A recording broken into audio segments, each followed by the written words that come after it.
السلام علیکم گائز، میں عدنان رؤف راجپوت اپنے چینل پاکستان ٹریولنگ پیشن سوشل رسپانسبلٹی سیگمنٹ کے ساتھ حاضر ہوں۔ آج جمعۃ المبارک کا دن ہے اور میں کوشش کرتا ہوں کہ جو زمانے میں ہمارے پاس چل رہا ہے آج کل اس پہ بات کی جائے۔ مجھے یہاں میں ایک بات کوٹ کروں گا مستنصر حسین تارڑ صاحب کی۔ کسی نے ان سے پوچھا کہ بھائی اب پڑھنے کا دور ختم ہو گیا، لوگ کتابیں نہیں پڑھتے۔ مستنصر حسین تارڑ صاحب نے کہا کہ جی نہیں، میں اس بات کا اختلاف کروں گا۔ میں کہہ رہا ہوں کہ پڑھنے کا رجحان پہلے سے زیادہ بڑھ گیا، اس کی میڈیم چینج ہو گیا، شکل چینج ہو گئی۔ پہلے لوگ کتابیں پڑھتے تھے، اب لوگ موبائل سے پوسٹیں دیکھتے ہیں، فیس بک سے پوسٹیں دیکھتے ہیں، ویڈیوز دیکھتے ہیں۔ میرے حساب سے رجحان بڑھ گیا۔ تو اسی طرح ایک پوسٹ میرے پاس آئی اور اس پوسٹ کے اندر ایک تصویر شیئر کی ہوئی تھی۔ تصویر ایک کمرے کی تھی، اس پر ایک بستر لگا ہوا تھا، بستر پہ ایک ڈھانچہ پڑا ہوا تھا، ایک شخص جس کی لاش ڈھانچہ بن چکی تھی وہ پڑی ہوئی تھی۔ شروع میں دیکھ کر آپ کو لگتا ہے کہ شاید کوئی اینیمیشنز کی ہوئی ہے یا کوئی اس میں امینڈمنٹ کی ہوئی ہے۔ نہیں، وہ اوریجنل پکچر تھی ایک کمرے کی، ایک بے بسی کی لاش تھی۔ نیچے اس کی تفصیل کچھ یوں تھی کہ جن صاحب کی لاش تھی وہ صاحب کسی زمانے میں سرکاری افسر تھے 22 گریڈ کے، اور ان کا بڑا نام تھا اور ان کے نام کو ان کی اولاد بھی بہت استعمال کرتی تھی۔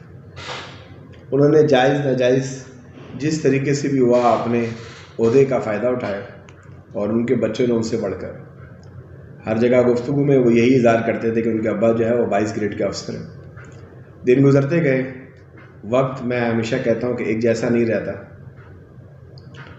اور حسن نثار صاحب اس میں فرماتے ہیں کہ جی وہ اولاد 3 قسم کی ہوتی ہے، ایک سپوت، ایک پوت اور ایک کپوت۔ سپوت وہ ہوتا ہے جو اپنے ماں باپ کے معاملات سے بہت آگے نکل جاتا ہے، لوگ کہتے ہیں کہ یار یہ اپنے ماں باپ سے بھی بہت آگے چلا گیا۔ پوت وہ ہوتا ہے کہ کم از کم جو معاملہ ان کے گھر جگہ چل رہا تھا، جو نظام چل رہا تھا ان کے زندہ ہوتے ہیں ماں باپ کے، وہ اس کو چلاتا رہتا ہے۔ اور کپوت وہ ہوتا ہے کہ جو سارا نظام تباہ کر دیتا ہے، پورا خاندان تباہ کر دیتا ہے۔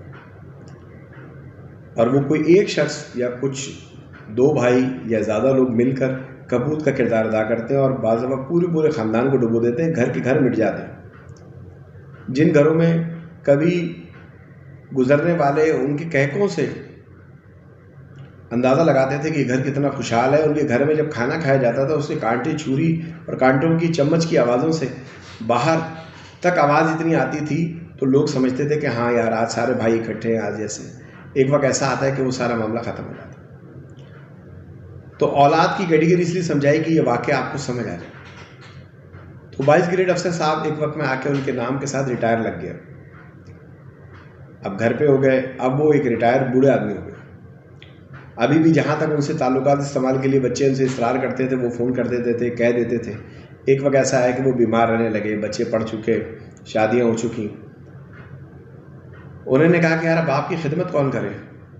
تو اور یہ باعث عمر میں باپ بوڑھے ہو جاتے ہیں تو جذباتی ہو جاتے ہیں، ایسا نہ سارا ٹرسٹ کہیں اور کسی نام لکھ دیں۔ تو انہوں نے کیا کہا کہ ایسا کرتے ہیں کہ اس کے لیے ایک نوکر ہائر کر لیتے ہیں۔ انہوں نے ایک نوکر ہائر کیا اور نوکر کو ایک کمرہ لے دیا اور اسے کہا کہ بھائی آپ یہاں پر آپ نے ہمارے والد صاحب کی آپ نے خدمت کرنی ہے، آپ کو 20-25 ہزار روپے کھانا پینا سب ملے گا۔ اس کے بعد وہ اپنی دنیا میں مست ہو گئے، اکا دکا فون کر لیا، کبھی آ گئے۔ پھر پتہ چلا کہ بھائی شادیوں کے بعد کچھ لوگ ہنی مون منانے چلے گئے اور کچھ لوگ گرمی کی چھٹیاں، کچھ سردی کی چھٹیاں منانے چلے گئے۔ مختصر یہ ہے کہ آہستہ آہستہ باپ سے ان کا تعلق ختم ہوتا چلا گیا، پیسے بیچتے رہے نوکر کے۔ ایک دن ایسا ہوا کہ نوکر باہر گیا کھانا لینے، کچھ سبزی وغیرہ، وہاں اس کا ایکسیڈنٹ ہو گیا۔ وہ نوکر بھی لاوارث تھا، موبائل وغیرہ چلانا آتا نہیں تھا، تو وہاں سے وہ ہاسپٹل گیا اور لاوارث لاش کی صورت میں وہ دفنا دیا گیا۔ یہ جو 22 گریڈ کے افسر تھے جس شاندار زندگی سے وہ گزارتے تھے، وہ وہاں بیٹھے ہوئے اس دروازے کی طرف منتظر تھے کہ وہ آئے، وہ ان کو کھلائے پلائے یا اٹھائے بٹھائے، کیونکہ وہ چل پھر نہیں سکتے تھے۔ جاتے ہوئے نوکر تالا لگا گیا تھا باہر سے، تاکہ ان کو کوئی زیادتی یا کوئی نقصان نہ پہنچائے کوئی۔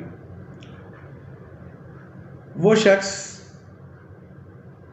جو ان کا نوکر تھا اس کا تو انتقال ہو گیا، وہ دفنایا بھی گیا، اور یہ موصوف جو 22 گریڈ کے افسر تھے، یہ اپنی جگہ انتظار کرتے کرتے ایڑیاں رگڑتے رگڑتے ان کا انتقال ہوا۔ انتقال ہونے کے بعد بھی کوئی ان کو دیکھنے نہیں آیا، نہ بچوں کو خیال آیا۔ بچوں نے رابطہ کیا اور آ کے باپ کو چیک کیا تو پتہ چلا بڑی بدبو آ رہی پورے گھر سے۔ دروازہ کھولا گیا انتہائی بدبودار انداز میں، جب یہ سارے معاملات ہوئے اور انہوں نے دیکھا کہ ان کے باپ کی لاش پڑی ہوئی ہے بستر پہ اور اس کی گردن دروازے کی طرف ہے۔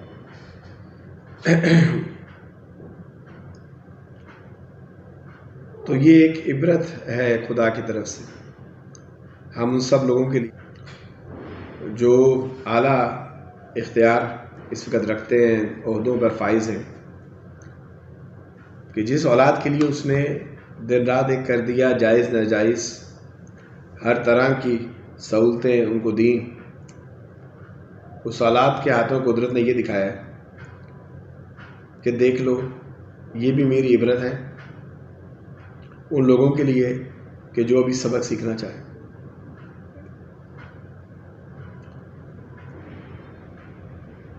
تو یہ سب کچھ بتانے کا مقصد یہ تھا سارا، کہ ہم میں سے بہت سارے لوگ ایسے ہیں جو اس وقت بڑے عہدوں پہ بیٹھے ہوئے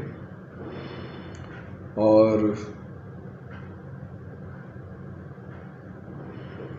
ہو سکے تو وہ اس سے عبرت حاصل کر لیں۔ اگر آپ کو لگتا ہے کہ یہ بات کسی کے کام آ سکتی ہے تو اس ویڈیو کو شیئر کریں، چینل کو سبسکرائب کریں اور اپنی رائے کا اظہار کریں۔ جزاک اللہ۔